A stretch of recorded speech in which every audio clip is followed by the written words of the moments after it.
بسم الله الرحمن الرحيم الحمد لله والصلاة والسلام على رسول الله وعلى آله وصحبه ومن والاه اما بعد السلام عليكم ورحمة الله وبركاته. در هنگامی که مرد با زن خود همخوابه می شود، الله سبحانه و تعالی 4 عمل را، یعنی 4 کاری که در هنگام همخوابگی می شود حرام کرده است. این 4 عمل کدام عمل است؟ اولینش این است که نزدیک شدن از راه عقب حرام و خلاف اسلام است، خلاف دین، خلاف گفته الله است. پیامبر صلی الله علیه و سلم می‌فرماید خدا لعنت کرده است بر مردانی که با زنان در دبرهایشان مجامعت میکنند. حدیث طبرانی است. یعنی چونین شخصی که از راه عقب همخوابگی میکند با زنش، از رحمت و رضای خداوند محروم است. دومین عملی که الله حرام کرده است، در جزء از حدیث چنین آمده است که هر کسی با زنی که در حال خونریزی است، در حال حیض است، نزدیک شود، پس به دین محمد صلی الله علیه و سلم کفر ورزیده است. لازم به یادآوری است که در ایام مریضی، یعنی در ایام در حالت حیض بودن، فقط عمل جنسی حرام است و بوسه گرفتن و دیگر لذت ها از زن حلال می باشد.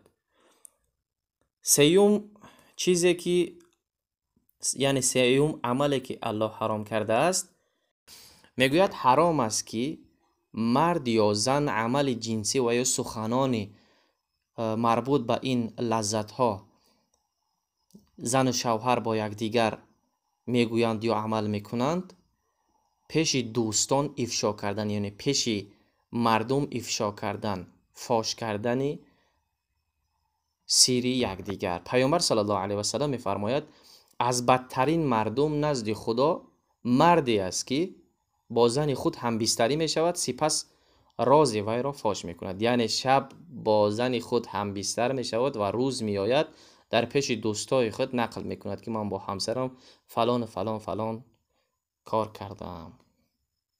العیاذ بالله. چهارم عمل حرام این است که در مفهوم حدیث میگوید، از عایشه رضی الله عنها روایت است که میگوید من و رسول الله صلی الله علیه و سلم هیچ وقت به فرج یکدیگر، یعنی به عورت یکدیگر نگاه نمی کردیم و لیسیدن آلت تناسلی و آب یکدیگر حرام است، چون این آب مثل ادرار نجس می باشد و نوشیدن این نجس حرام است. و اگر لیسیدن بدون فرو بردن آب آلت باشد، باز هم افراط در همبستری و تقلید از غربیان می باشد، یعنی تقلید از کفار می باشد.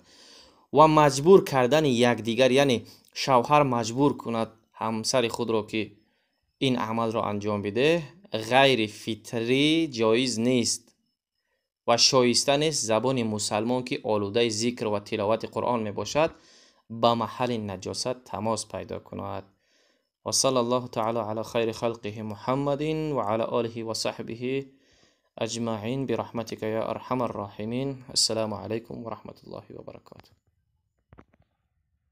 Понравился выпуск? Ставьте лайк, подписывайтесь на наш канал и на уведомления. И расскажите, что...